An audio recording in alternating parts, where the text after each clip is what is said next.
아무것도 하기 싫을 때, 내 맘대로 되는 일이 하나도 없을 때, 지금이야말로 니체를 읽을 시간.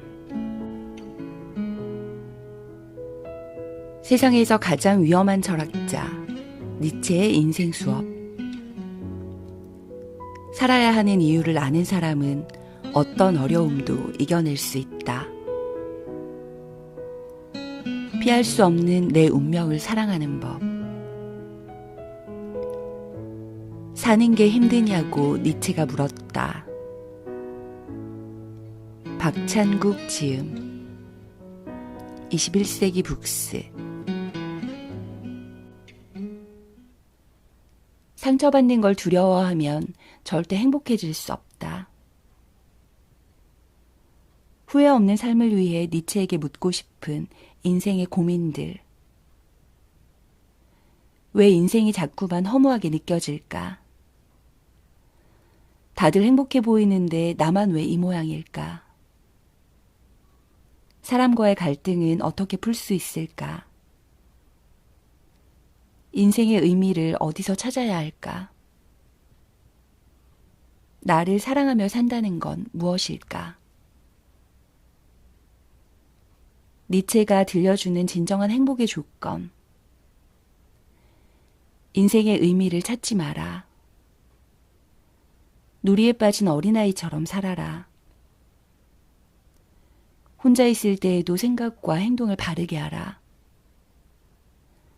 시련을 극복하려는 자기 자신을 존경하라. 약점조차 눈부신 것으로 만들어라. 프롤로그.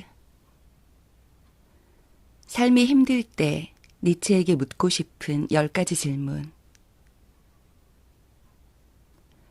암과 싸우다가 60세가 채 안 된 나이에 돌아가신 장영희 씨의 수필집 내 인생 단 한 번을 읽던 중 해밍웨이의 소설 노인과 바다에 대해 쓰인 글을 접했습니다. 노인과 바다는 제가 고등학교 때 읽은 후 노인과 물고기의 사투를 그렸던 소설 정도로 막연하게 기억하고 있던 책이었는데 장영희 씨의 글을 읽으니 이 책에는 니체 철학의 정수가 담겨 있다는 생각이 들었습니다. 이 소설에서는 망망대해에서 홀로 대어와 목숨을 걸고 싸우는 한 노인의 모습이 그려지는데 장영희 씨는 대어와 노인의 싸움을 이렇게 묘사하고 있었습니다. 망망대해에서 인간과 물고기가 벌이는 이 비장한 싸움에서는 승리나 패배라는 것이 있을 수 없고 오직 누가 끝까지 비굴하지 않게 숭고한 용기와 인내로 싸우느냐가 중요하다. 물고기의 몸에 작살을 꽂고 밧줄을 거머쥔 채 물고기가 수면 위로 떠오르기를 기다리는 노인.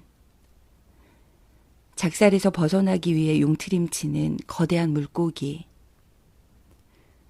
물고기와 노인의 이러한 팽팽한 대결은 서로가 목숨을 내놓고 싸우는 영예로운 싸움이다. 이러한 싸움이기에 노인은 자신의 적인 대어에게 사랑은 물론 동지애마저 느끼며 이렇게 외칩니다. 아, 나의 형제여. 나는 이제껏 너보다 아름답고 침착하고 고귀한 물고기를 본 적이 없다. 자, 나를 죽여도 좋다.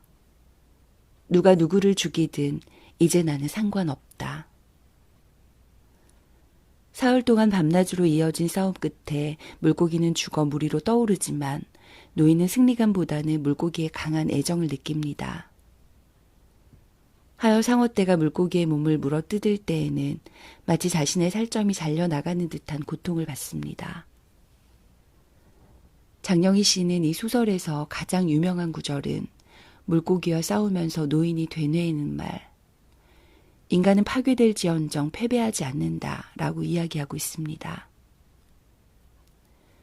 왜 저는 이 소설에서 니체를 떠올렸을까요? 저는 니체가 생각하는 운명과 우리 자신 사이의 바람직한 관계, 인간들 사이의 바람직한 관계는 사랑의 투쟁이라는 말로 묘사할 수 있다고 생각합니다. 인간은 자신의 운명과 투쟁하고 다른 사람들과 투쟁하는 과정 속에서 자신을 강화시키고 고양시킬 수 있습니다. 인생은 우리의 바람과는 상관없이 우리를 엄습하는 운명들로 점철되어 있습니다. 어떤 부모에게서 태어날지, 어떤 외모와 지능을 갖게 될지, 어떤 병에 걸릴 것인지, 어떤 사람들을 만날 것인지 등 우리가 선택할 수 없는 것들은 너무도 많습니다. 인생은 이러한 운명과의 싸움입니다. 이러한 싸움에서 우리는 좌절하면서 자신이 부딪힌 운명이 다른 사람들에게 주어진 운명에 비해 너무나 가혹했고 인생은 불공평하기 짝이 없는 것이라고 한탄할 수도 있습니다. 그러나 니체는 위험하게 살아라. 베수비오 화산의 비탈에 너의 도시를 세워라 라고 외칩니다. 우리는 우리의 운명이 평온하기를 바랄 것이 아니라 베수비오의 화산처럼 가혹해지기를 바라야 한다는 것입니다. 이러한 운명과 대결할 때 우리는 우리 자신을 보다 강하고 깊은 존재로 고양시킬 수 있습니다. 그리고 그렇게 되면서 우리는 이 가혹한 운명을 오히려 아름다운 것으로 사랑할 수도 있게 됩니다. 이때 우리는 노인과 바다에서 노인처럼 자신의 운명에게 이렇게 소리칠 수 있을 것입니다. 아, 나의 형제여. 나는 이제껏 너보다 아름답고 강인하고 고귀한 상대를 본 적이 없다. 자, 나를 죽여도 좋다. 누가 누구를 죽이든 이제 나는 상관없다. 이런 의미에서 인간과 운명 사이의 바람직한 관계는 노인과 물고기 사이의 관계처럼 사랑의 투쟁이 행해지는 관계라고 할 수 있습니다. 니체는 인간들 사이의 바람직한 관계도 이러한 사랑의 투쟁이 되기를 바랐습니다. 이 경우 사랑의 투쟁이란 사람들이 서로 투쟁함으로써 서로를 고양시키고 상대에 대한 존경과 애정을 품게 되는 관계를 말합니다. 니체는 투쟁은 만물의 아버지라는 헤라클레이토스의 사상을 긍정적으로 받아들이고 있는데 이때 니체가 염두에 두고 있는 투쟁은 모든 것들이 서로 투쟁하는 가운데 상대를 고양시키는 사랑의 투쟁이라고 보아야 할 것입니다. 근대는 사람들이 겪어야만 하는 운명의 부담을 가능한 한 줄여주려는 시대입니다. 자연마저도 과학과 기술을 통해서 인간을 위한 것으로 길들이고 사회도 빈곤과 불평등을 줄여서 사람들에게 가능한 한 안락한 삶을 보장하려는 것이 근대의 경향입니다. 또한 근대는 사람들이 투쟁하지 않고 서로를 동정하고 도우면서 평온하게 사는 사회를 이상적인 사회라고 여깁니다. 니체는 이러한 근대적 경향에 대해서 온몸으로 저항한 사람입니다. 그는 인간이 진정으로 바라는 것은 안락과 길고 긴 연명이 아니라 자신이 고양되고 강화되었다는 느낌이라고 보았습니다. 그런데 이런 느낌이 존재하기 위해서는 가혹한 운명이 있어야 합니다. 물론 대다수의 사람은 그런 운명 앞에서 좌절할 수도 있습니다. 그러나 니체는 가혹한 운명과의 대결을 통해 소수의 인간은 보다 강하고 심원하며 아름다운 존재로 고양될 수 있다고 생각했습니다. 니체 자신도 두통, 위통 등 온갖 질병에 시달리는 험난한 운명의 삶을 살았지만 그는 그런 질병을 통해 자신이 보다 심원해지고 보다 강해졌다고 이야기했습니다. 근대적 경향이 사람들에게 안락한 삶을 마련하는 것을 목표로 하고 있긴 하지만 오늘날의 세계에도 자신의 운명이 가혹하다고 느끼는 사람은 많을 것입니다. 왜 하필 나는 이런 병을 앓게 되었는가? 왜 나는 이 정도의 두뇌나 외모밖에 못 가지고 태어났는가? 이렇게 자신의 운명을 한탄하는 사람은 많습니다. 물질적으로 풍요로운 이 세계에서도 사람들에게 인생은 힘겨운 것이어서 많은 이들이 운명과의 대결을 포기하고 자살로 도피하고 있습니다. 이런 상황에서 니체는 사람들에게 그대의 운명이 평탄하기를 바라지 말고 가혹할 것을 바라라 라고 외치며 그런 운명과 투쟁하면서 장렬하게 죽을지언정 패배해서는 안 된다고 말합니다. 잘 알려져 있다시피 니체는 여러 개의 얼굴을 가진 사상가입니다. 무정부주의와 같은 극좌적인 사상에서부터 나치즘이나 파시즘과 같은 극우적인 사상에 이르기까지 다양한 사조들이 니체를 자기 편으로 끌어들이려 했고 또한 그렇게 할 만한 여러 근거를 제공하고 있는 사상가가 바로 니체입니다. 그럼에도 저는 니체의 사유도정을 처음부터 끝까지 관통하는 핵심 사상이 있다고 생각합니다. 그것은 바로 험난한 운명에도 굴하지 않고 그것을 긍정하는 것을 넘어서 사랑했던 그리스 로마의 강건한 정신을 회복하는 것이었습니다. 이 강건한 정신은 고통을 피하는 것이 아니라 오히려 그것을 찾아다니고 그것과의 대결을 통해 자신을 강화하고 고양시킵니다. 또한 자신을 필적하거나 자신보다 우월한 자를 찾아 그들과 대결함으로써 자신뿐 아니라 상대방도 고양시킵니다. 그러한 정신은 자신이 상대하는 것이 운명이든 다른 인간이든 설령 그것들에 의해 파괴되더라도 그러한 운명과 인간을 존중하고 사랑합니다. 니체는 이렇게 강건한 정신을 강함의 염세주의라고 일컬었습니다. 강함의 염세주의는 건강한 생명력을 주체하지 못한 나머지 삶의 가혹함과 두려움을 찾아다니고 우리의 공포를 불러일으키는 것을 자신의 힘을 시험해 볼 수 있는 호적수로서 만나기를 원하는 도전적인 정신을 가리킵니다. 해밍웨이의 노인과 바다에서의 노인이야말로 바로 이러한 강함의 염세주의를 체화한 사람이라고 할 수 있을 것입니다. 장영희 씨는 노인과 바다에서 우리가 간과해서는 안 되는 또 다른 정신이 있다는 사실을 상기시킵니다. 그것은 스스로 위험한 투쟁을 택하기보다는 남의 전리품을 약탈하는 손쉬운 방법을 택하는 상어떼의 정신입니다. 상어떼는 노인이 힘겹게 잡은 대어에 달려들어 쉽게 그 고기를 뜯어먹습니다. 장영희 씨는 이러한 상어떼의 정신을 가리켜 비열하고 천박한 기회주의의 정신이라고 부르고 니체는 이렇게 쉽고 안락하게만 인생을 살려는 정신을 말세인들의 정신이라고 일컫습니다. 정신력과 생명력의 고양을 위해 적어도 자신과 대등하거나 강한 자들과 투쟁하는 험난한 운명을 택하는 것이 아니라 이윤과 안락을 확보하기 위해서 온갖 비열한 방법으로 약한 자들을 뜯어먹는 안이한 운명을 선택하는 자들을 니체는 경멸합니다. 저는 이 책에서 니체라면 우리가 사는 것을 버겁게 느끼면서 던질 수밖에 없는 여러 가지 질문들에 어떻게 답했을지 생각해 보았습니다. 많은 사람들은 니체가 주창하는 정신을 예수나 부처가 설파하는 사랑과 자비의 정신으로 해석하곤 합니다.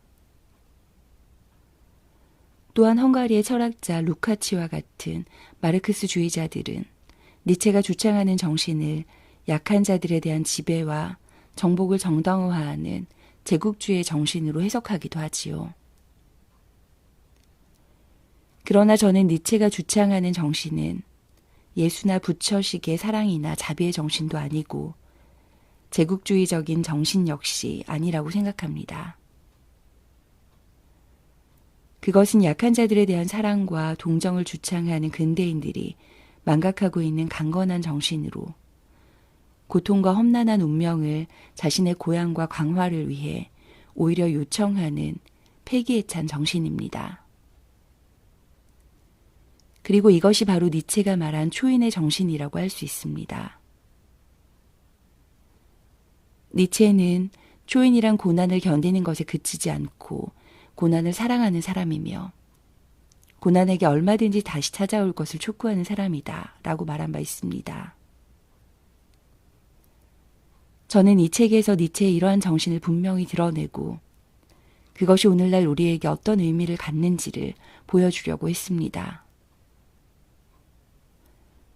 삶의 모든 곳에서 경쟁이 치열하게 벌어지고 있는 이 시대를 어떻게 살아가야 하고 우리 사회를 어떤 식으로 변화시킬 것인지를 진지하게 고뇌하는 사람들이 니체와의 대화를 통해서 자그마한 해결의 실마리라도 발견하길 기대하며 서문을 마칩니다.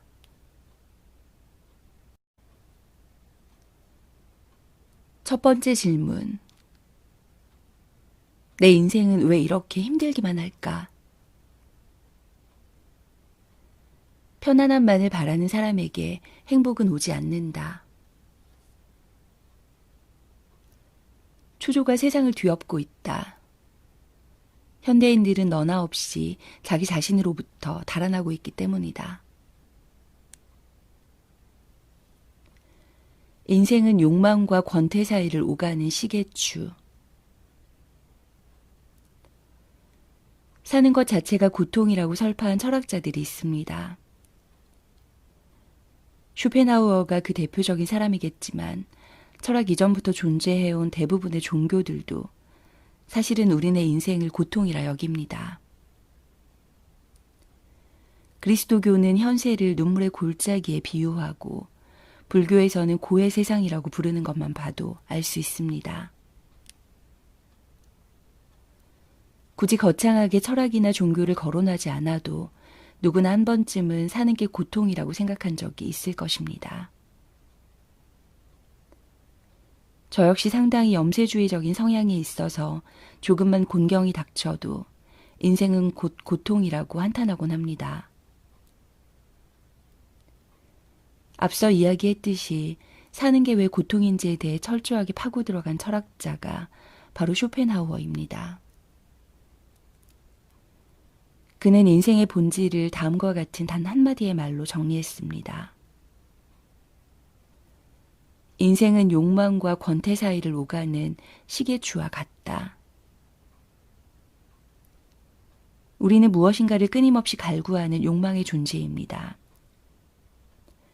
맛있는 것을 먹고 싶은 욕망, 멋있는 이성을 내 것으로 만들고 싶은 욕망, 좋은 대학에 들어가고 좋은 직장을 얻고 싶은 욕망, 자식이 공부를 잘했으면 하는 욕망. 이처럼 욕망은 우리 인생을 처음부터 끝까지 지배하고 우리는 이러한 욕망을 충족시키기 위해 노력합니다. 이런 욕망들을 충족시키지 못할 때 우리는 결핍감으로 괴로워하지만 정작 그것이 충족되더라도 만족감과 행복감은 그리 오래가지 않습니다. 만족감이나 행복감은 욕망이 전제되지 않는 한 그 자체로 성립할 수 없습니다. 다시 말해서 만족감이나 행복감은 욕망이 채워지는 과정에 불과하고 따라서 그것들은 욕망이 채워지는 순간 사라지기 시작합니다. 예를 들어 자장면이 먹고 싶다는 욕망에 시달리다가 마침내 그것을 먹게 되었을 때 우리는 행복감을 느낍니다. 그러나 이러한 행복감은 자장면을 먹고 싶어 했던 욕망이 채워지는 과정에 불과하기에 포만감을 느끼는 순간 사라지기 시작하고 그것이 사라진 빈자리에는 권태로 채워집니다. 이러한 권태는 한동안 지속되다가 우리의 욕망을 자극하는 새로운 사물이 나타나서 그것에 대한 욕망에 사로잡히게 될 때에야 없어집니다. 그리고 우리는 충족되지 못하는 욕망 때문에 다시금 괴로워하게 되겠지요. 아이들이 장난감을 가지고 노는 광경을 보고 있노라면 쇼펜하우어의 말을 분명하게 이해할 수 있습니다. 매력적인 장난감을 보았을 때 아이는 그것을 갖고 싶은 욕망에 시달리게 됩니다. 그래서 부모님에게 사달라고 떼를 쓰고 경우에 따라서는 꾸중을 듣기도 하겠지요. 그런데 그렇게 눈물겨운 노력 끝에 장난감을 갖게 되었을 때 아이가 느끼는 행복감은 그야말로 순간에 불과합니다. 아무리 비싸고 재미있는 장난감이라도 한 달이 채 안 가서 아이는 실증을 내고 장밋빛 행복감이 사라지면서 회색의 권태가 아이를 사로잡기 시작합니다. 아이는 이제 부모님에게 심심해 죽겠다라고 짜증을 내면서 자기를 좀 재미있게 해달라고 졸라댑니다.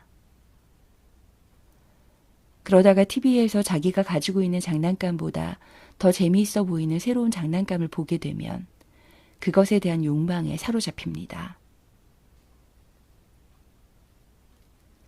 아이들은 자신의 느낌을 숨기지 않고 노출하기 때문에 아이들이 사는 모습을 보면 인생은 욕망과 권태 사이를 오가는 시계추와 같다라는 쇼펜하우어의 말에 공감하지 않을 수 없습니다.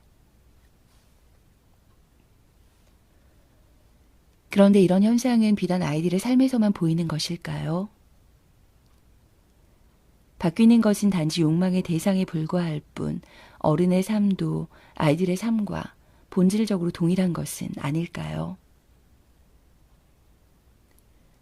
어른들은 아이들처럼 장난감을 탐하는 것이 아니라 보다 풍족한 생활이나 멋있는 이성을 갖고 싶어 합니다. 좁은 집에 사는 사람은 보다 크고 안락한 아파트를 갖기 원하고 그것을 갖지 못한 자신의 처지를 한탄하면서 괴로워합니다. 그러나 그렇게 오랫동안 간절히 원했던 아파트를 천신만고 끝에 마련한다 해도 그 만족감은 오래 지속되지 않습니다. 얼마 지나지 않아 새로운 아파트는 아무런 감흥도 주지 못하게 되며 우리는 다시금 권태에 휩싸이거나 보다 크고 안락한 아파트를 갖고 싶은 욕망에 빠지고 맙니다. 남녀 간의 관계도 마찬가지입니다. 마음에 드는 이성을 발견하면 우리는 그 사람의 사랑을 얻고 싶어 애가 끓습니다. 그러나 정작 그 이성의 사랑을 얻게 되었을 때 행복감은 그리 오래가지 않습니다. 둘은 얼마 안 있어 권태기에 접어들고 결국은 권태의 무게를 견디지 못한 나머지 보다 멋있게 보이는 이성을 향해 곁눈질을 하기 시작합니다. 이러한 사실만 생각해봐도 인간은 욕망과 권태 사이를 오가는 시계추와 같다는 쇼펜하우어의 말에 수긍하지 않을 수 없지요. 물론 쇼펜하우어의 말을 듣기 이전에도 우리는 쇼펜하우어가 설파하는 인생의 실상을 이미 어느 정도 감지하고 있었습니다. 다만 우리네 대부분은 쇼펜하우어처럼 분명하게 삶의 본질을 통찰하지 못한 채 그저 인생을 살고 있었을 뿐이지요.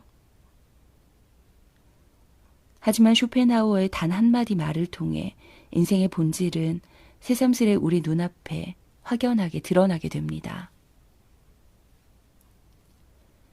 아마 이런 것이 철학과 과학의 다른 점이자 과학이 줄 수 없는 철학의 묘미일 것입니다. 과학은 우리가 전혀 알지 못했던 새로운 정보를 알려줍니다. 예를 들자면 생물학이 유전자를 발견하기 전까지 우리는 유전자에 대해서 전혀 알 수 없었습니다. 이에 반해 철학은 우리가 이미 삶 속에서 체험하고 있을 뿐만 아니라 이미 어렴풋하게나마 이해하고 있는 것을 확실하게 개념화해서 우리 눈앞에 보여줍니다. 따라서 철학적 진리를 담은 말을 접하게 되면 우리는 그런 말은 나도 얼마든지 할 수 있는데 저 사람이 먼저 말해서 기회를 놓쳐버렸네와 비슷한 생각을 하게 됩니다.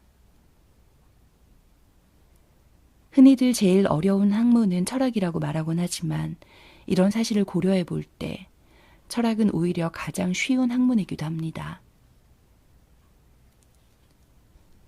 철학은 이미 우리가 흐릿하게나마 온몸으로 알고 있는 것을 분명히 보여주는 역할을 하기 때문입니다.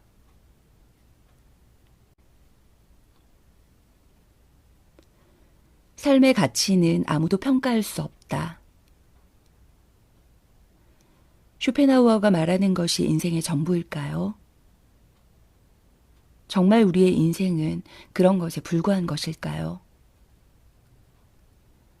그렇다면 우리는 인생의 실상에 절망하면서 염세주의자가 될 수밖에 없을 것입니다.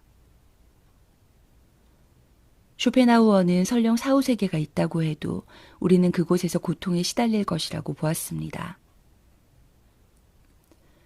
모든 욕망이 충족된 천국에서는 권태로 인해 고통에 시달릴 것이고 지옥에서는 온갖 결핍으로 인해 고통에 시달릴 것이라는 뜻입니다.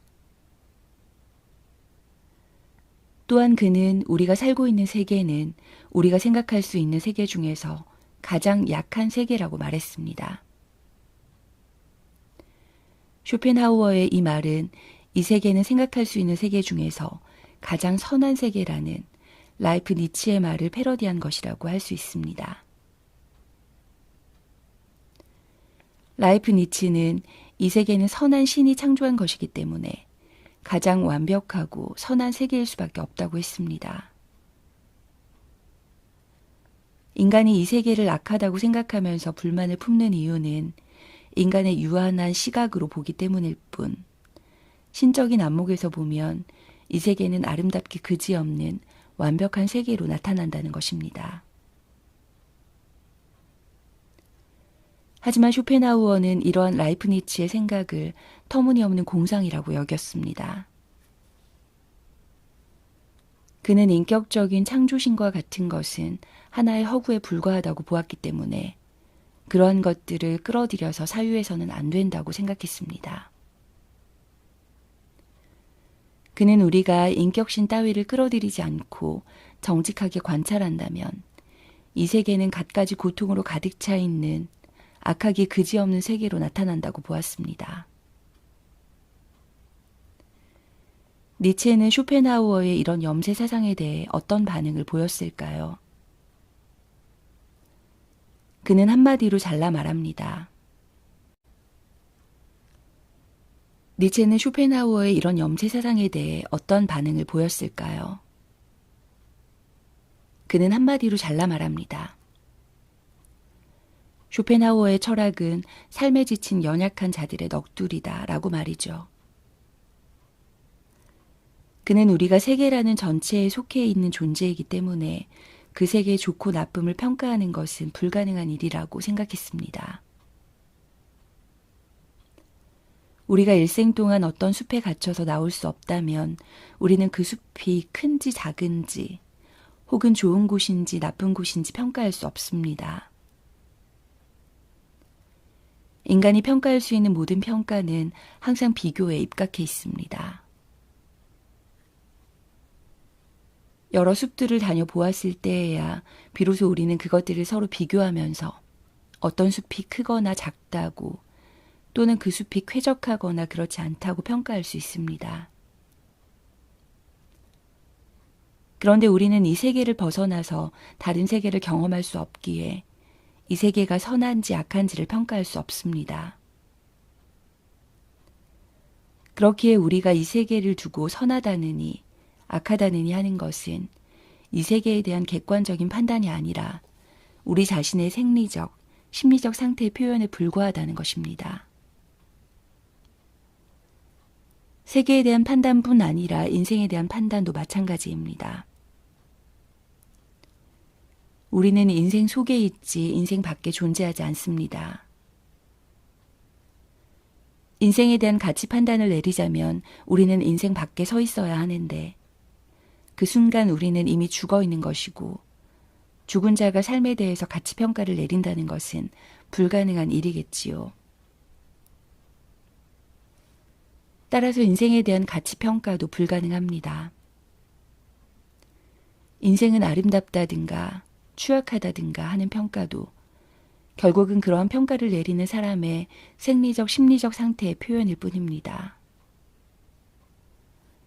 생리적으로도 심리적으로도 밝고 건강하여 행복감에 차 있는 사람은 인생이 아름답다고 하겠지만 그와 반대로 어둡고 병들어 있고 우울한 사람은 인생이 추악하다고 이야기하겠지요. 니체는 이렇게 말하고 있습니다. 삶에 대한 판단, 즉 삶에 대한 가치 판단은 그것이 삶을 긍정하는 것이든 부정하는 것이든 궁극적으로는 결코 참일 수 없다.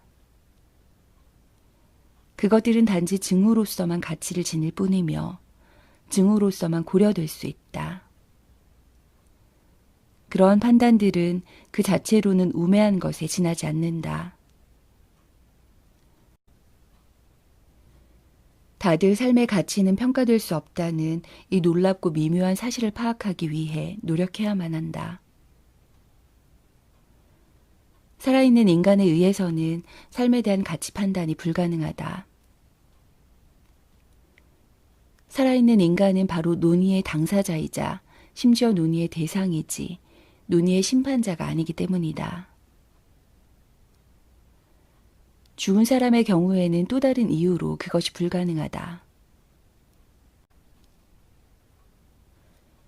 따라서 어떤 철학자가 삶의 가치에 관한 문제를 하나의 철학적인 문제로서 논의하려고 할 경우 그는 철학자라고 할 수 없게 되며 그것은 그의 지혜에 대한 의문 부호가 되고 무지가 되어버리고 만다.